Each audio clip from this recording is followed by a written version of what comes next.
स्वागत है आप सभी का हमारे इस नए वीडियो में। आज हम इस वीडियो में एक प्रश्न पर चर्चा करेंगे जो संबंधित है मैक्स वेबर के नौकरशाही मॉडल की विकासशील देशों में कितनी प्रासंगिकता है उस पे। तो इस प्रश्न का उत्तर देने के लिए हमें ये देखना होगा कि 4 पॉइंट हमें इसमें लेने होंगे। देखिए, पहला तो मैक्स वेबर के मॉडल का परिचय देंगे हम, उसके उपरांत इसके विकासशील देशों की क्या क्या विशेषताएं हैं वो देखेंगे, और उसके उपरांत ये मॉडल क्यों काम नहीं आता विकासशील। इस प्रश्न के उत्तर में हम 4 बिंदु लेंगे। देखिए, प्रश्न हमारा है विकासशील देशों में मैक्स वेबर के नौकरशाही मॉडल की उपयोगिता या प्रासंगिकता, यानी यह मॉडल विकासशील देशों के लिए कितना उपयोगी है अथवा नहीं है। तो प्रश्न का उत्तर देखने के लिए हम 4 बिंदु लेंगे। पहला लेंगे कि मैक्स वेबर के नौकरशाही मॉडल का परिचय, जिसमें हम ये बताएंगे कि अपनी पुस्तक the theory of economic and social organisation में संगठनात्मक व्यवहार के विश्लेषण के एक प्रतिमान के रूप में नौकरशाही का वर्णन किया है। हम जानते हैं इन्होंने घृणित और नकारात्मक अर्थों से इसको निकाला और क्या दिया, सकारात्मक अर्थ दिया। इसे स्थायी, आवश्यक, कुशल, सार्वभौमिक बताया। तो इस प्रकार से वेबर के जो प्रतिमान है उसकी कुछ विशेषताओं का हम उल्लेख कर देंगे, जैसे निर्वैयक्तिक व्यवस्था, नियमबद्धता, कार्यकुशलता। हम पिछले प्रश्न में पढ़ चुके हैं, पद सोपान, लिखित रिकॉर्ड इत्यादि। और उसके उपरांत हम ये देखेंगे कि मैक्स वेबर क्या दावा करते हैं। मैक्स वेबर कहते हैं कि ये सबसे कुशल जो है मॉडल है मेरा। कहता है लक्ष्यों को सर्वाधिक कुशलता के साथ प्राप्त करने में सक्षम है। मनुष्यों पर नियंत्रण, यदि आप व्यक्तियों के साथ कार्य कर रहे हैं, बहुत से व्यक्ति आपके संगठन में कार्य कर रहे हैं, तो उन पर कंट्रोल भी होना चाहिए, और कंट्रोल रखने में नौकरशाही सबसे तार्किक साधन माना गया है। बड़े संगठन, सामूहिक प्रशासन, जैसा अभी मैंने कहा, ज़्यादा व्यक्तियों के साथ आप काम करते हैं तो वहाँ नौकरशाही सबसे अच्छा रूप है, सबसे श्रेष्ठ जो है रूप माना जाता है। तो ये इसका परिचय होगा मॉडल का। और उसके उपरांत हम देखेंगे कि विकासशील देश कौन से हैं। विकासशील देश वह हैं, देखिए, एशिया, अफ्रीका और लैटिन अमेरिका के वे देश जो अभी कुछ समय पूर्व तक यूरोप के विभिन्न देशों के नियंत्रण में थे। जैसे ब्रिटेन के नियंत्रण में भारत था, फ्रांस के नियंत्रण में थे, कुछ पुर्तगाल के नियंत्रण में थे। इन 3 महाद्वीपों के ये देश हैं जो इन यूरोपियन शक्तियों के नियंत्रण में थे। सेकेंड वर्ल्ड वार के बाद ये देश स्वतंत्र हुए हैं। उसके बाद इन देशों ने सामाजिक आर्थिक विकास के मार्ग पर तब से ही चल रहे। इन्होंने जो है कौन सा आदर्श अपनाया है, लोक कल्याणकारी राज्य की स्थापना का आदर्श अपनाया है। और इस आदर्श की प्राप्ति के लिए इन्होंने बड़े बड़े संगठनों की स्थापना भी की है। ये संगठन एक्चुअली इनको विरासत में मिले हैं, क्योंकि जब यूरोप के ये देश गए, इनसे आज़ाद किया इन देशों को, तो इन देशों की जो नौकरशाही थी उसको एज इट इज़ इन देशों ने अपनाया है। तो इन देशों का सामाजिक, आर्थिक, राजनीतिक, सांस्कृतिक परिवेश। अब इन देशों की खास बात क्या है विकासशील देशों की? विकासशील देशों में विभिन्नताएं बहुत है, चाहे सामाजिक क्षेत्र में हो, आर्थिक क्षेत्र में हो, राजनीतिक क्षेत्र में हो, या कल्चरल क्षेत्र में हो। ये बहुत सी विभिन्नताएं हैं। इसके अलावा इन देशों की बहुत सी समस्याएं हैं, जो देखिए, यहाँ धर्म का बोलबाला रहता है। इन देशों में जाति व्यवस्था बड़ी हावी रहती है। आप भारत की बात कर लीजिए, नस्ल की विभिन्नता है, गरीबी है, बेरोज़गारी है, अशिक्षा है, कृषि पर निर्भर है बेसिकली लोग। यहाँ के तकनीकें जो है, पिछड़ापन है। हमारी जो भारत की तकनीक है वो यूरोप के देशों से काफ़ी पिछड़ी हुई है। यहाँ कुपोषण पाया जाता है व्यक्तियों में, स्वास्थ्य कमज़ोर होता है, कम प्रति व्यक्ति आय या इनकम लोगों की कम है, जीवन प्रणाली पारंपरिक है, सामाजिक कुप्रथाएं हैं जैसे बाल विवाह, मृत्यु भोज इत्यादि, भाग्य पर ज़्यादा भरोसा करते हैं।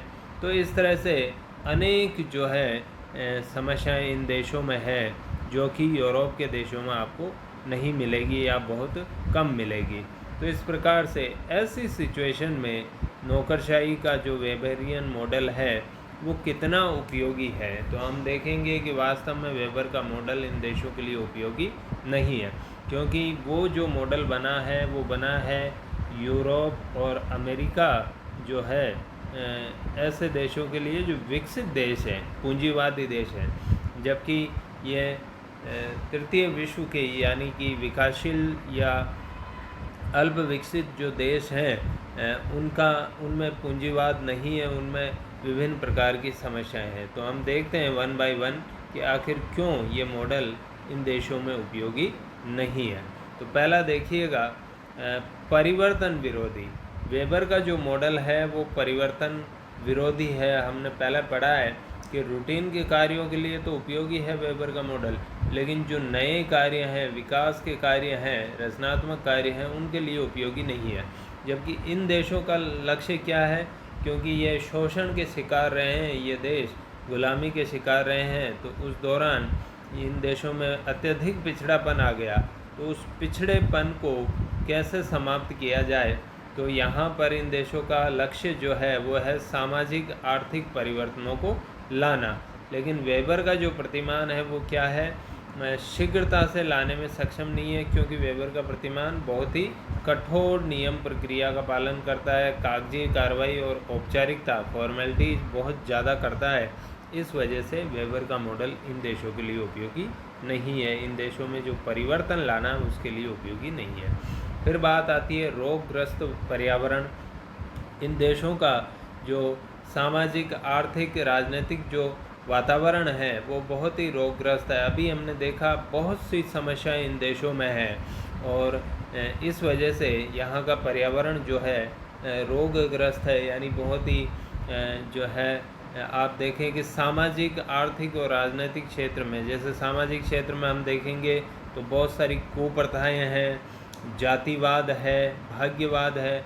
आर्थिक क्षेत्र में देखेंगे तो यहाँ की जो कृषि है वो बहुत ही पिछड़ी हुई है, कृषि पर निर्भरता है। पहली बात तो उद्योगों का अभाव है और कृषि भी पिछड़ी हुई हालत में। राजनीतिक पर्यावरण की बात करें तो राजनीति यहाँ की मैच्योर नहीं है, राजनीति में सेवा भावना कम है और लालची लोग ज़्यादा हैं। तो इस प्रकार से यहाँ का जो पर्यावरण है वो रोगग्रस्त है। जबकि विकसित जो देश है, चाहे यूरोप या अमेरिका के देश हो, तो वहाँ का जो पर्यावरण है वो काफ़ी सुदृढ़ है, इस वजह से वहाँ जो है उपयोगी है। फिर अर्थव्यवस्था का अंतर है। विकासशील देशों की जो अर्थव्यवस्था है वो या तो है समाजवादी और या है मिश्रित, जबकि जिन देशों में ये मॉडल अपनाया गया वेबर का, यूरोप के देश, वहाँ की अर्थव्यवस्था है कैसी, पूंजीवादी। फिर आगे देखिए कानून का उल्लंघन, ये एक बड़ी गंभीर समस्या है। वेबर का मॉडल कहता है कि कानून का हर हालत में नियमों का पालन होना चाहिए, प्रक्रिया का पालन होना चाहिए, लेकिन इन देशों में कानून का उल्लंघन प्राय किया जाता है। तो देखिए वेबर का प्रतिमान कानून के राज और विवेकपूर्ण व्यवहार पर बल देता है, लेकिन विकासशील देशों में लोगों में कानून में आस्था और राष्ट्र प्रेम का क्या है, अभाव है। कानून पे विश्वास कम करते हैं लोग, न्याय व्यवस्था में विश्वास कम करते हैं। आए दिन हम देखते हैं बहुत सारे उग्र प्रदर्शन होते हैं जिसमें लोग हमारे देश की सार्वजनिक संपत्ति को ही नुकसान पहुंचाते हैं। ये बड़ी जो है विचित्र बात है कि जो उन देश के लोगों के कर के पैसे से खरीदी गई है सरकार द्वारा, और उन्हीं लोगों की सेवा में सरकार ने उसको काम में लेना है, लेकिन लोग ये समझते नहीं है, बसों को फूंक देते हैं, ट्रेन की पटरियां उखाड़ देते हैं, आग लगा देते हैं सार्वजनिक भवनों में ही। तो इस तरह की जो ये समस्याएं हैं, इसके कारण वेबर का नौकरशाही मॉडल यहाँ फिट नहीं बैठता है। कानून तोड़ने में लोग अपनी शान समझते हैं। अभी देख लीजिए आप कि जो नया ट्रैफिक रूल आए हैं उसके अनुसार आपके पास हेलमेट होना चाहिए। बाइक जब चलाते हो या कार चलाते हो तो सीट बेल्ट लगाएं आप, और साथ ही साथ आपके पास लाइसेंस हो। तो ये सारी चीज़ें, लोग इसको बिना लाइसेंस के गाड़ी चला रहे हैं, बिना हेलमेट के चला रहे हैं। हेलमेट को तब लगाते हैं जब पुलिस वाला दिखाई देता है, यानी वो अपनी सुरक्षा के लिए नहीं, फ़ाइन से, पेनल्टी से बचने के लिए हेलमेट लगाते हैं। तो और रेड लाइट क्रॉस कर जाते हैं, ओवरटेक करते हैं गलत साइड से। तो इस प्रकार से हम देखते हैं कि लोग जो है कानून को तोड़ने में ज़्यादा मज़ा आता है, उनको आनंद आता है, जैसे उन्होंने बहुत बड़ा कार्य कर लिया हो।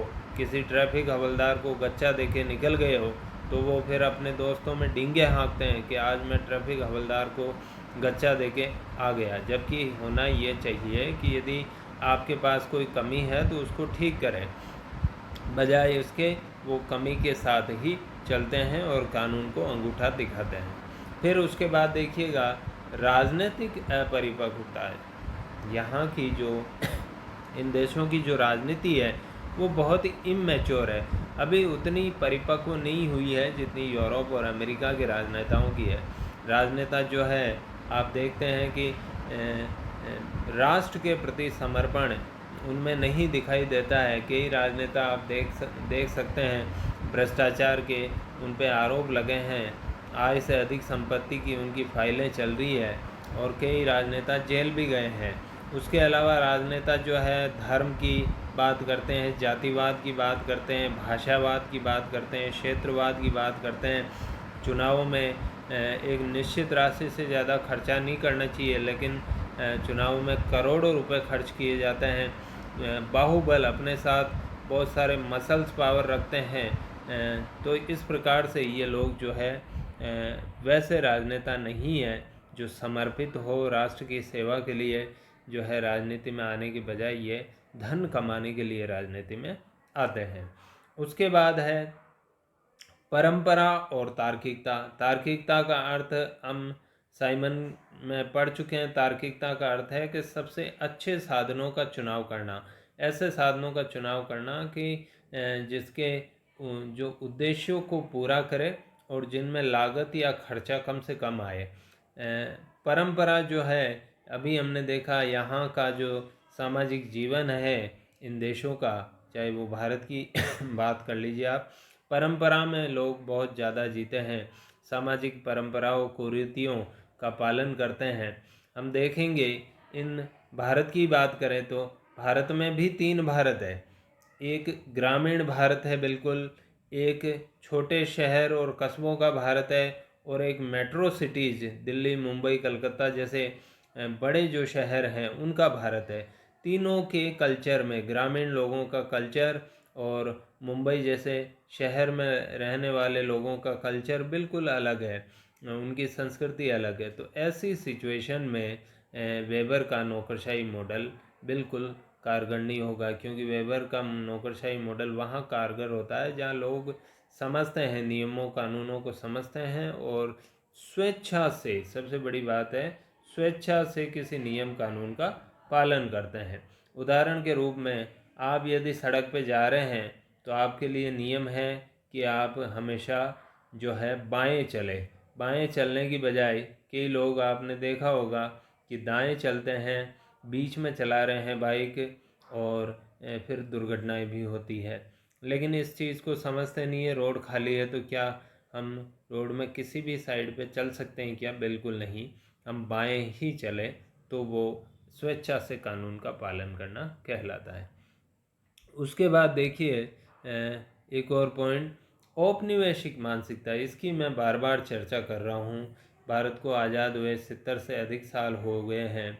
हमें जो नौकरशाही का ढांचा मिला है, चाहे वो आईएएस, आईपीएस जो सेवाएं हो, या पीसीएस राज्य लोक सेवाएं हो, ये सभी के सभी हमें अंग्रेज़ों ने दिया है। उस समय के जो आईएएस और पीसीएस, आईपीएस ऑफिसर होते थे, उनका मुख्य उद्देश्य था कानून व्यवस्था बनाए रखना, और अंग्रेज़ों के लिए, अपने मालिक जो थे यूरोपियन, उनके लिए लगान की वसूली करना, राजस्व वसूली।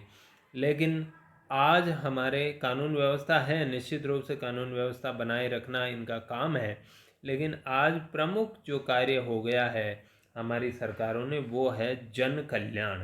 तो जन कल्याण करना यानी जनता की भलाई के कार्य करना, उनको लागू करना योजनाएं कार्यक्रम, और जनता को मालिक समझते हुए स्वयं को जनता का सेवक समझना। सिविल सर्वेंट का अर्थ ही है लोक सेवक, जनता का सेवक।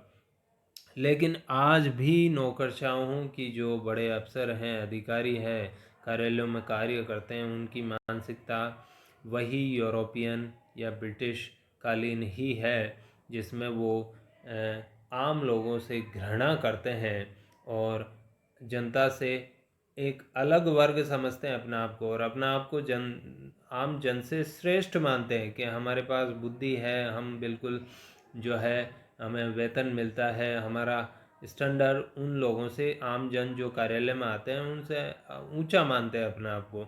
और इनका एक समूह बन जाता है खुद का कि जनता के ज़्यादा जो है मुंह नहीं लगना, जनता के ज़्यादा काम नहीं करना, उनको समझाना नहीं। इस प्रकार से मानसिकता इन लोगों में आज भी विद्यमान है। जो अंग्रेज़ों की भारतीयों के प्रति थी, वो मानसिकता आज की नौकरशाही की आम भारतीय के प्रति है, नकारात्मक मानसिकता। उसके उपरांत लास्ट में हम निष्कर्ष लिखेंगे कि उपर्युक्त को देखते हुए लगता है कि वेबर का मॉडल इन देशों में उपयोगी नहीं है, लेकिन ये भी सत्य है कि वेबर का प्रतिमान ही इन देशों में अपनाया गया है और चल रहा है, नौकरशाही का वही मॉडल जो वेबर ने बताया। कारण इसका यह है कि लोगों ने नौकरशाही मॉडल की आलोचनाएं तो खूब की, लेकिन कोई ऐसा नहीं है आलोचक जिसने वेबर के मॉडल का विकल्प दिया हो कि भाई ये मॉडल नहीं, ये मेरा अपनाओ। ऐसा कोई कंप्लीट विकल्प देने वाला अभी नहीं आया है, इसलिए ये मॉडल अभी भी प्रचलित है। तो इस प्रकार से ये एक प्रश्न हुआ जिसे आपको अच्छे से तैयार कर लेना है, क्योंकि ये आने लायक प्रश्न है कि वेबर का मॉडल इन देशों में, अर्थात विकासशील देशों में, पिछड़े देशों में, तीसरी दुनिया के देशों में कितना उपयोगी है। धन्यवाद।